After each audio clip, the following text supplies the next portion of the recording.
so in my head. Everything right now is telling me to stop this video.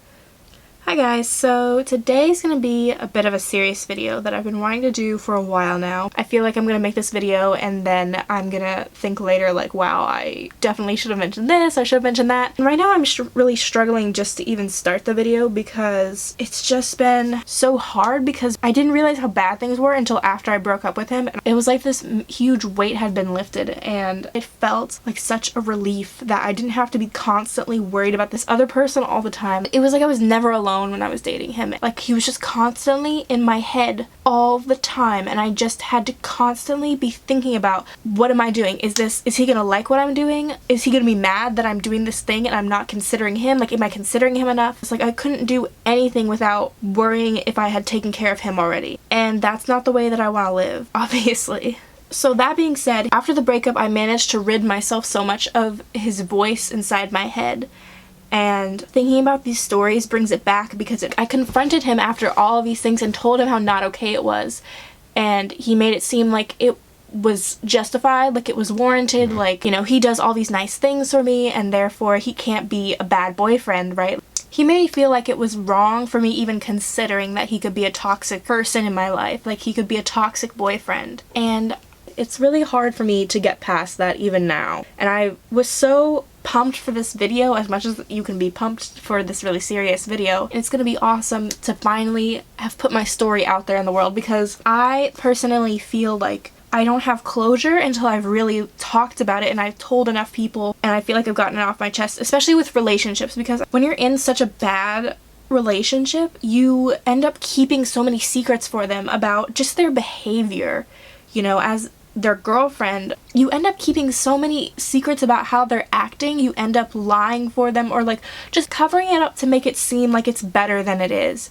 And when you get out of that, all of it hits you how bad it's been and how much you've had to cover up and how much you've had to take that burden onto yourself to be a good girlfriend. And once that all hits me, it's like I just want to let it out. I just want to tell everyone the truth. I just want everyone to know that, yeah, that behavior that you saw, it didn't stop. Like, it was there, it was bad, it wasn't okay. I just want people to know because I spent so much time covering things up and convincing people that I was happy and that everything was okay, and it just sucks.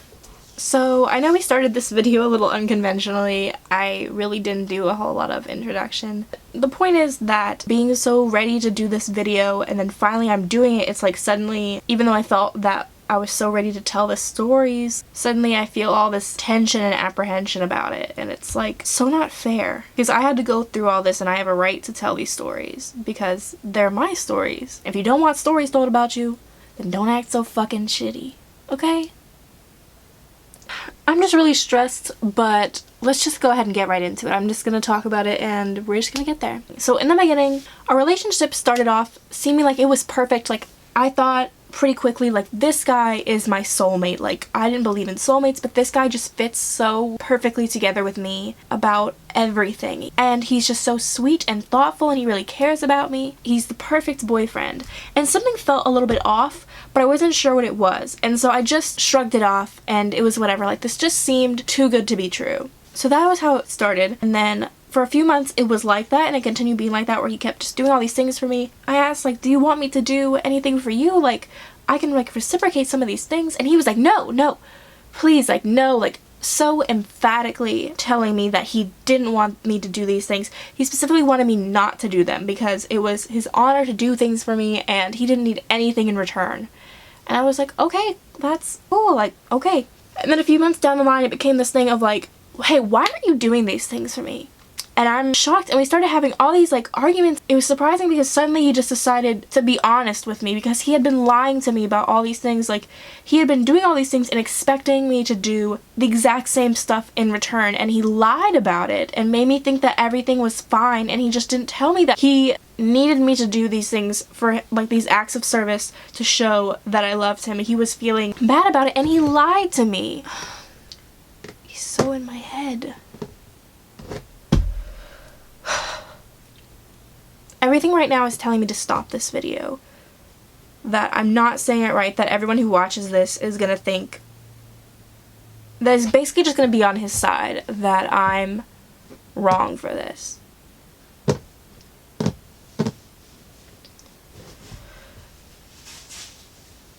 But I've been having to do this. I have to do this. And I promise I'm not swaying the truth in any way. I'm just telling you exactly how it is, okay?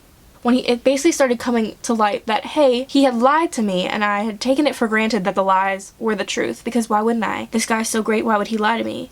And so it took a little time to like undo that learning, you know, that he doesn't need anything from me. Like, I can just do what I would normally do. I don't have to amp it up at all for him. But that wasn't the truth at all. That was a complete lie. It was such a lie, such a heavy lie. It couldn't be further from the truth. Because in the end, he wanted me to be mirroring him exactly, to do exactly as he does for me, which isn't even something that I'm capable of doing. You know, on occasion, I can do something really nice for someone, maybe stay up late trying to finish something beautiful for someone, something really nice that I know will just make their day. I enjoy doing that kind of stuff. But to spend like every day of my life doing that is insane. I could never, I'm not that person. I started doing things constantly for him. It still wasn't enough. And so I would ask him like, hey, it's apparently like not good enough that I'm doing these things. What stuff would really mean a lot to you? But then the thing is, if he told me to do them, it didn't mean anything. It was automatically out. It didn't mean anything because he told me to do it. If he could have just told me, it would have been so much easier. But it's like anytime that he would tell me and then I would do it, it meant nothing anymore because he told me that he would like that, and therefore it means nothing because I have to be able to read his mind. So just to let you know, the whole point of telling you how our relationship started is to explain to you that set the precedent for our relationship, and that's why I was able to let so much stuff go, is because I still had it in my head that he was this guy that was so perfect for me. This guy that meshed so perfectly with me and my life, that understood me, that cared about me, that did things for me. I thought that was who he was. And he never stopped doing things for me, no. But it was like I suddenly was this disappointment to him all the time. I was constantly letting him down all the time. I was never doing enough. Another big thing in our relationship was that when we said I love you for the first time, he was so happy and so excited, and I was so happy and so excited because again, I thought that I had met this soulmate of mine. And then I think it was right after that day, that's when he stopped believing it. He stopped believing it, and then it became my burden and my responsibility to constantly like jump through hoops and prove to him that I loved him. If I didn't do this all the time, I didn't love him. If I didn't say this at this particular moment, then, or no particular moment, if I didn't do it randomly out of nowhere, if I didn't do it in an unpredictable manner, then I didn't love him. And also, to top that all off, if I loved my ex before him, if I fell in love with my first boyfriend, that meant that I was still in love with him because love never ends. Love never changes. Can't fall out of love with someone. That meant that if I ever loved my first boyfriend, then I still loved him and therefore had less love for this current boyfriend for him. It couldn't be that it was two different loves. That wasn't possible. It couldn't be that I could love one person and fall out of love with them and then love another person. But if I loved that current boyfriend and I had all my love just for him, that meant that I never loved my previous boyfriend. So there was so many conversations where he tried to convince me that I was still in love with him. He even went to friends for support and he asked those friends because he said they were on his side, and I was like, what did you say to them? He told them that I was still in love with my ex, and it was just so infuriating because it's like, that's not true. I've literally never said that I don't still love that guy. That guy, I've realized, is detestable. That guy was an asshole. That guy made my life miserable. I mean, not so different from this other ex, but... And it was just this constant thing. I constantly had to prove it to him. I had to say, eventually what satisfied him was saying that I was in love with the person that I thought that my ex was. And that person doesn't exist, so I was never in love with him. And that was satisfactory for him. But I think he hesitantly believed it for the last few months of our relationship. Again, we'd been dating for 3 years, and only for the last few months did he believe it. It took a toll on me because it made me feel like me loving him, me showing my love to him, communicating that love for him all the time, it just wasn't enough. Like, my love didn't matter. My love didn't carry as much weight as his. Another thing that happened in the first few months that we started dating, I started going through this weird thing. I started a new medication, and I didn't know if it was related to that. Now I don't really think that it was related to that. I don't know. And I don't fully understand it now. But everything was normal, everything was happy, like I was going to classes every day, I was seeing this guy every day. But then I just started to feel, the best way to describe it is if you watched SpongeBob and you saw that episode where Squidward lives in that like perfect community where he thinks like everything is like just so perfect for him, and he like goes and plays like jazz clarinet, like does like all these, he goes through the same routine every single day and it's supposedly perfect, but he starts to feel miserable. That's the best way that I can describe it, is that it felt like that. It felt like I was doing the same things every day and I just was itching to like scream and get it out, and I felt unattached to my body. I felt like I was just a zombie living the same thing every day, and I just felt a bit crazy. And that was completely unrelated to anything. I don't know what caused that. I think, again, it was just something in my head, something like chemically just was off for a bit. I started communicating with this guy that I was feeling this way. I didn't know why, and I just felt like I just didn't want to do things that normally made me happy. I felt not right. And it wasn't getting better, and it was happening for like a week or two, and it was really starting to freak me out a bit. Like I was like, I hope I'm okay, there's nothing like wrong with me. It wasn't getting better, so the only thing that I could think to do was just, I need to spend some time by myself. I need to not like go to class, have breakfast, then spend my whole day in the dorm hanging out with this guy, and then more class, hanging out with him, and then going to bed. I need to like break it up, and like I can't stop going to class. So I'm gonna go to class, and then I'll just let him know that I just need some time to myself for a little bit so that I can just be free to be with my own thoughts and like calm down and like hopefully get through this. And he did not take it well. He was like, but what did I do wrong? And I told him like, hey, it has nothing to do with you. It's completely me. Like I just need some time to be by myself, not talk to you quite as much for a little bit, just so I can have some space and some, you know, room inside my head to just like breathe and just get through this. And then I'll start talking to you again once I'm through with this. And he was like, okay, but like when will you be done? Like tomorrow? Like the next day? Like when? Like how do you need a few hours? Like what is? And I'm like, you know, I don't know. I don't think it's gonna be that long, but like I need a little bit of time to myself. And he's like, oh my god, you're gonna break up with me. You're just like could not get a grip. And it's like, I understand you've been through some shit in your past relationships, like with girls cheating on you. Like every girl he's been in a relationship before has cheated on him. And so I did everything to be understanding with him, to be cool, calm, and collected with him, and be like, hey, it's really not about you. Like, I promise it has nothing to do with you. I love you. I'm not breaking up with you. I have no intention of breaking up with you. And when this is over, we're still gonna be together. He would not take it. He was just so devastated. And I was like, you know, it's gonna be okay. I tried to like still text him like, hey, good morning. Like, how are you doing? He didn't like that. He snapped at me about, you know, I thought you weren't gonna talk to me. Like, don't talk to me. And I was like, oh, sorry. I still wanted to look out for you because I saw how sad he was when we last said goodbye. So I was just trying to make sure that he was doing okay. And then I'm trying to do some homework, trying to do some studying by myself in my room. Normally that is the time where he would be there and we'd be trying to study at the same time together. So I'm doing some studying. I get a video call from him. It's like, hey, what's going on? He just wants to talk to me. And it's like, you know, I told you I need space. And he's mad at me and I have to convince him, hey, I need space. It was just constantly, I don't even know what he said, but he just wouldn't let me have that space. Basically the whole day I had spent talking to him because I had to constantly assure him that we weren't going to be breaking up, that everything was fine.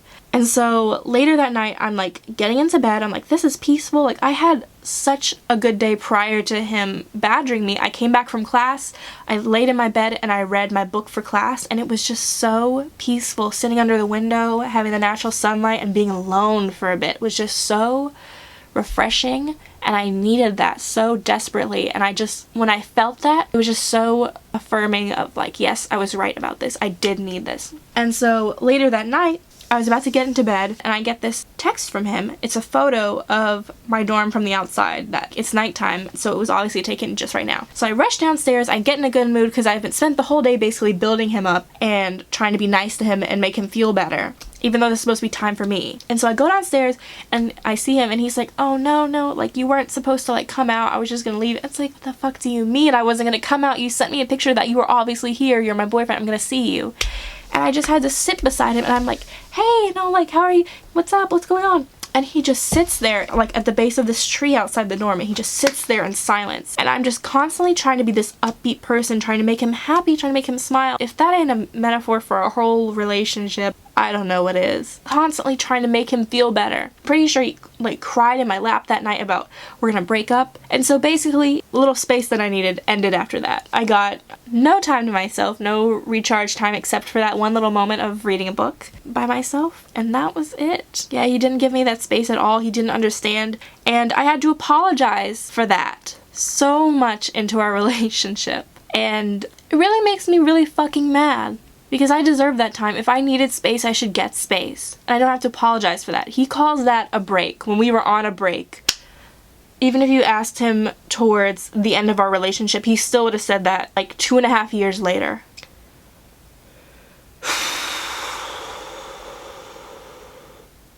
And honestly, there's nothing I could have done differently to make it any better for him, that whole situation. Because it wasn't fucking about him. It wasn't fucking about him. It was about me and what I needed, and I did recover after that. I did start feeling attached to my body eventually, but I didn't get to do it in a peaceful way because of him. I didn't get to do it on my own terms. He took that away from me.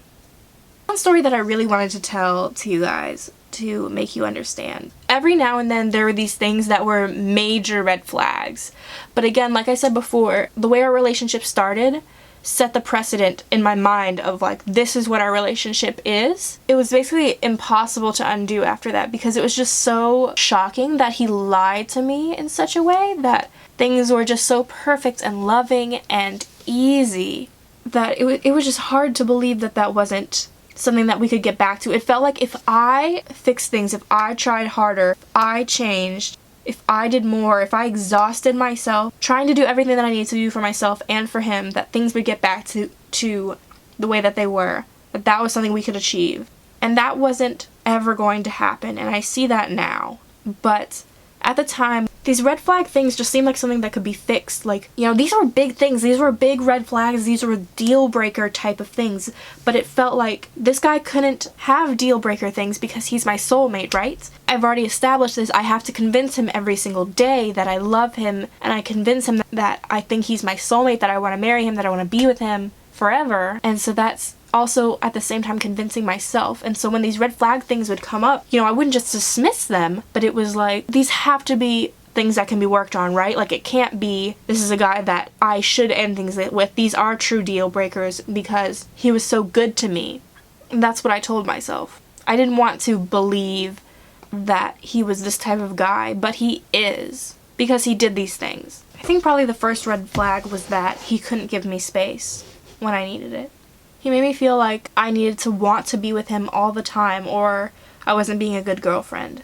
The last thing I want to touch on is the story that I had in mind when I decided I was going to make this video. So this was senior year of college, and at the time he was taking a production class because we were both filmmakers. So he was taking this production class, and one of the things that they had to do was they had to make a film for this class. So different people from the class were going to be part of the crew, and they were going to have to find actors and write the story and film it and edit it and do all these things.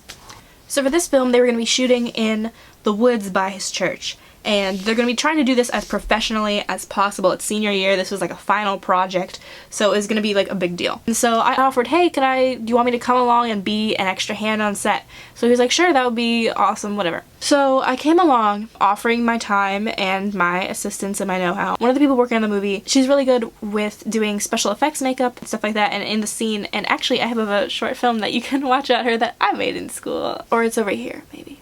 The scene had the actress getting injured in her leg, so she needed to get some special effects makeup done on her leg in between shots to sell to the camera and the audience that she had been injured.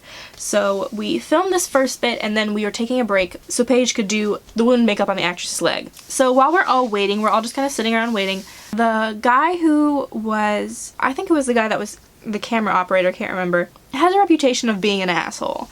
But I didn't really know why, and I hadn't met him before, so I didn't really know what was up. So we're all waiting, and this guy that we're gonna call him Abe, okay? This guy that we're gonna call Abe was talking about, I don't even know why, but he somehow ended up bringing up this thing about different weird animal facts, and that kind of segued to weird ways that animals have sex. And it quickly became really disturbing and gross because it was clear he was just trying to get a reaction out of people by being shocking, this kind of shock jock mentality of like just saying crude things to get people to go, you know. Just really uncomfortable the way that he was going about it, because I mean there is some kind of value in that. Like, I like getting reactions out of people, but not at the expense of making them so painfully uncomfortable, I hope. Like, not in the same way. You'll see what I mean. So he started talking about the way that animals mate and how it can be like sounding kind of rapey in human terms. And it was clearly making everyone uncomfortable, but I was currently taking a class called Animal Behavior or something like that. And in that class we were currently doing group projects, and my group had decided to focus on the subtopic of animal mating behaviors. So I knew a crap ton of knowledge about that. And so I started being like, hey, yeah, that is true. It is really kind of disconcerting that it is like that. But like my teacher said, the way that you have to think about it is you're looking at animals through an anthropomorphic lens. So anthropomorphism is basically like when you attribute human characteristics to animals. The teacher told my class that basically you have to remember that animals don't have a sense of morality, and therefore it's not for them the way that we would see it as humans, because we have a sense of morality, and animals aren't like that. So that was me trying to diffuse it, and so I quickly took it from, hey, did you know that also there's these weird mating behaviors and this stuff that's not like sounding really gross and uncomfortable for people to be listening? Because clearly I could see that the actress and some of the other crew members are really uncomfortable with the conversation, so I was like, hey, let's shift it a little bit this way where it's not so uncomfortable. You know, just enjoying the moment that I get to talk about this topic that I've been learning in class. And I turn and I see the guy that I'm dating sitting in the chair, and he's looking at me like he's really uncomfortable, and I just kind of quietly mouth to him like, hey, are you okay? And he looks at me and he's like, no. I'm like, do you need me to like change the conversation? He's like, yeah. So I was like, okay. So I like tried to like quickly like take it to like, let's talk about stuff that is completely off from animal mating behaviors. I tried to quickly like segue it to stuff that is completely not sexual at all, just like weird animal behaviors, as far possible from mating behaviors as I could, because I didn't want to be like so obviously like, hey, we're gonna talk about something else now, because that's really awkward and like I don't know how to do that without being weird. So I tried to do that, and I don't remember where it went from there, but eventually that conversation died out, thankfully. And as we were leaving, this guy I was dating seemed just really uncomfortable and just really like not happy, but I of course just tried to stay upbeat and happy and positive, laughing and having fun with the crew and trying to have fun with him, because of course I'm again trying to make him happy by my own positivity, which is a bad trait that I have because it ends up hurting me a lot, because you can't make people be happy if they don't want to be happy. So we finish and we pack up, we're walking out of the woods, and we get to the parking lot outside the church where all our stuff is. Me and the guy that I'm dating are at the cars, and the rest of the crew decides to go into the church because I think they had a lot of their gear and like equipment and stuff and bags and whatever like left in the church. So they're like, okay, we're just gonna go get our stuff. And so we're like waiting there because he has to wait and like lock the church when they're done. Well, as soon as they go inside, I'm like, hey, are you okay? Like, what's going on? And he tells me basically he is pissed at me. Like, clearly Abe was flirting with me. Clearly he like wants to have sex with me, and like I was just entertaining him.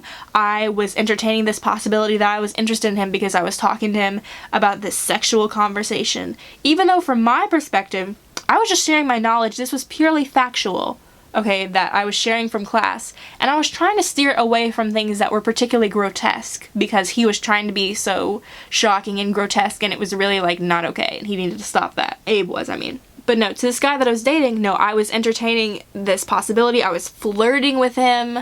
Didn't matter that I tried to segue when I could see that this guy was uncomfortable. So I was completely shocked, as you can imagine. Just like, oh my god, what are you talking about? I thought I did a good job. I segued when I saw that you were uncomfortable.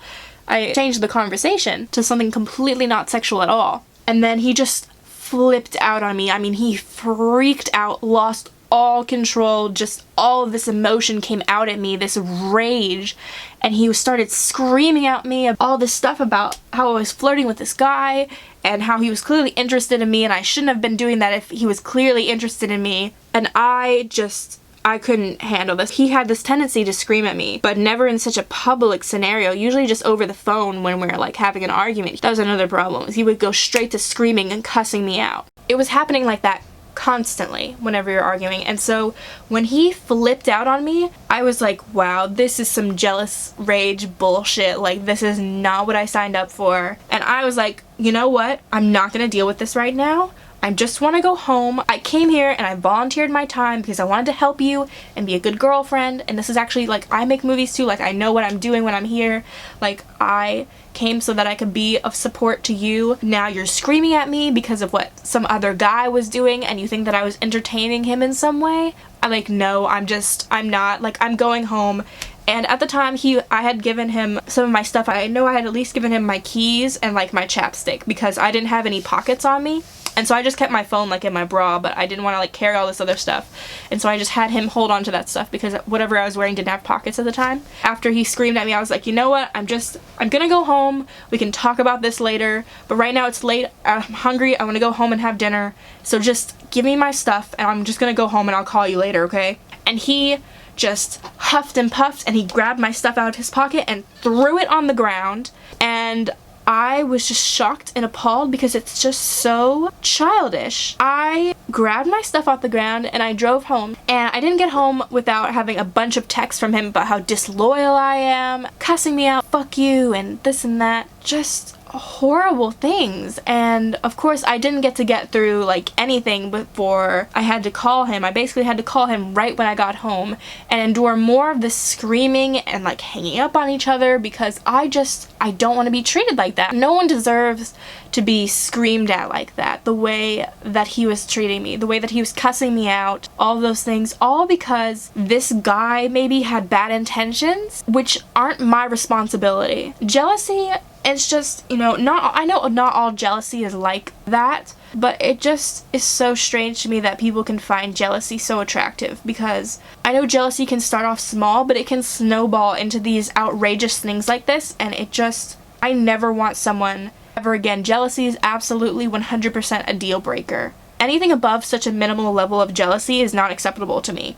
I should be able to do reasonable things. I should be able to talk to other human beings without having to explain myself, without having to deal with people's rage or jealousy or negative emotions like that. I'm not responsible for the way that other people act. I was just trying to be in a friendly, professional setting, and he took it in this completely other direction, and that wasn't okay. But yeah, anyways, the reason why I felt I needed to make this video is because, first of all, I need to get it off my chest, and I need to stop protecting people from all the negative shit that I went through. I need to get it out there as my last act of cutting things off, of severing ties. Anything that was told to me in confidence, those are the kinds of secrets that I keep, but the bad behavior is not my responsibility to keep it a secret anymore. It's not my job to make you look good if you weren't good to me. He's a good person, I do believe that, and I hope that he gets help, but I wouldn't hold my breath for that. I've tried for so long to get him to do something to help himself, but he just won't do it. I don't wish anything bad on him. I wouldn't wish anyone to have a boyfriend like that.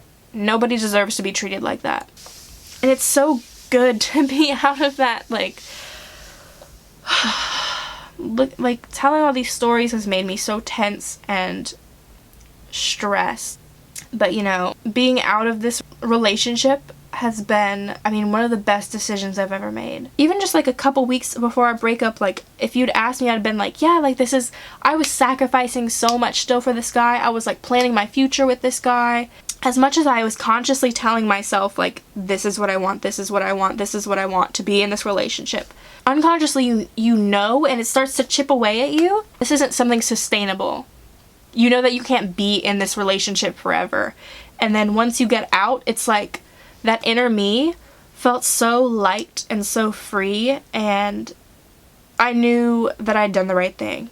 And I have no doubt in my mind that we will never get back together. And now he's blocked on everything. Oh, I can tell you guys why he's blocked on everything? Okay, well, he's blocked on everything because he tried about a week after our breakup, I think it was. He messaged me, hey, we need to talk, let's meet in person sometime soon. And I thought about it and I thought, you know what? I still need space. I don't want to meet him. And so I was like, I don't feel ready. I don't want to meet you. I'm sorry, but I'm not gonna do that. And he accepted that. And then the next morning he said, hey, we really need to plan a time to meet in person. Like, I just think that we really need to talk about stuff, and you just seem like you're not okay, and da-da-da-da. And he said stuff about, like, I'm really, like, concerning him, like, the way I've been acting, and we really needed to talk. And I just thought, you know what? Fuck this. And I just let it out as directly and politely as I could, but letting my anger come through so that he knew that I was serious. And I was like, you know, you really have no idea what you're talking about. We haven't really spoken or talked about anything in like a week or two. Like, you have no idea what I'm going through or what I'm doing or how I'm doing. Please don't pretend to know how I am. And I already told you that I don't want to meet in person. I'm not going to meet in person. It's not what I want right now. So please stop asking and just respect what I want. I don't need you coming back in here with this toxic thing of trying to convince me that what I know isn't what I know, which is gaslighting. And now that I've had some space, I realize that he was a big gaslighter, and his whole family was. But anyways, and then after I sent that message, a long message, nothing. I didn't get anything from him.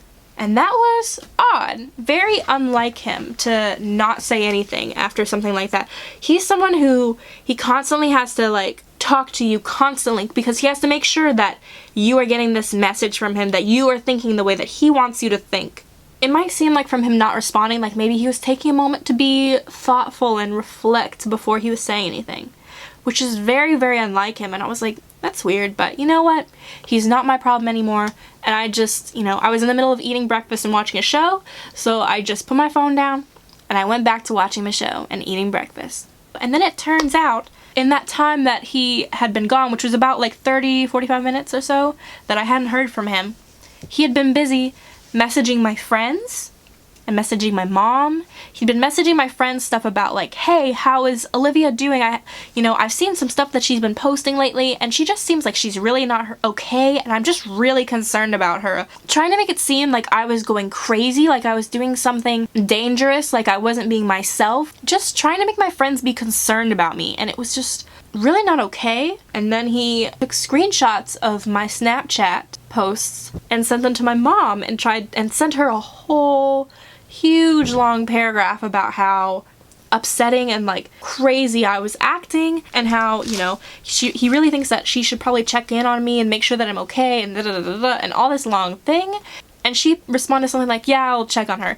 But then she told me about it and was like, I don't know what he's talking about. Why did he send me all this? And I was just shocked. I mean, I couldn't believe he took screenshots of my Snapchat, which my mom is not following me on Snapchat because I want to have some portion of my life where I don't share everything with everyone. And right now, like, so few people follow me on Snapchat. The number of people that see my Snapchat is usually around 8. Just 8 people. All girls who see my Snapchat, so I feel free to post whatever I want on there for the most part. I'm not crazy. And so for him to violate my privacy like that and break my trust was just so outrageously wrong. And so I sent him a message about how I couldn't believe that he would try to convince my friends that there was something wrong with me, and that he would send private things to my mom, that he would just violate something like that. And he responded like, what? I would never do something like that. I didn't do that. And I was just shocked because how can you lie about something like that?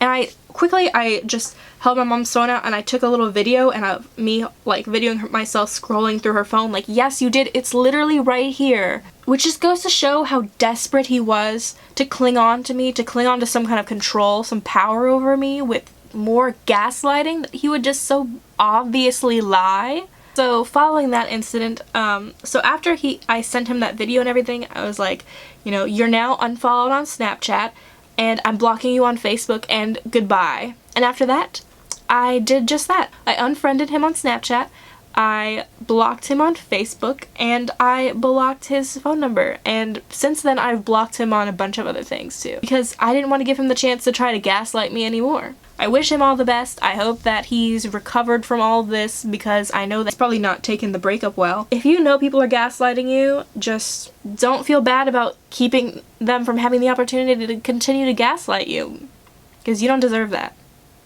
And yeah, since then, he's disliked a bunch of my YouTube videos, which I know it's him, because who else is gonna start doing that? I didn't suddenly make a new enemy in between the time when I blocked him and the time when I started getting dislikes on my YouTube videos. Anyways, it sure feels good to not have him be my responsibility anymore. Thank you for watching. I hope you stuck it out till the end of this video. I really appreciate it that anyone would listen to any of this, because it really does lighten this burden that I felt for so long. You know, in case you're somehow not convinced, all this is just the tip of the iceberg. There's so many more things that I'm gonna resist talking about. That I may have even talked about in this video and then I cut it out because this video got too long. It's very possible. I've been recording for a long time and a third of this time that I've been sitting here has just been spacing out thinking about my life choices. Ugh. Also, fuck his family. That's gonna be a more lighthearted video, I think. Expect a video on how they tried to break us up. So yes, thank you so much for watching and for supporting me. I'm trying to get 50 subscribers by my birthday, which is in a few months. So if you'd like to help me reach that goal, please subscribe and like this video, please, so that I know that somebody liked it. My ex might see this and dislike it, who knows. He's stopped doing that a while ago, but who knows, right? Also, to my ex, if you're watching this, why? And also, don't contact me. Okay, thanks. Also, anybody that is trying to contact me to tell me that they support him, that he's a good person, just don't. Because I know exactly who he is, I know how good, how bad, just, I dated him, so please don't contact me. Thank you again for watching. Feel free to check out any of my short films or other YouTube videos, and, yeah. Bye! All the time, but, like, we were together for 3 years.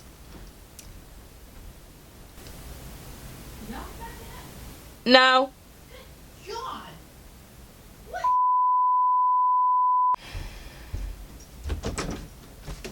They were just supposed to go. I'm sorry, you were filming, weren't you? Bye. Don't put that on there. Seriously, Liv, you get me in trouble. Don't do that. Okay.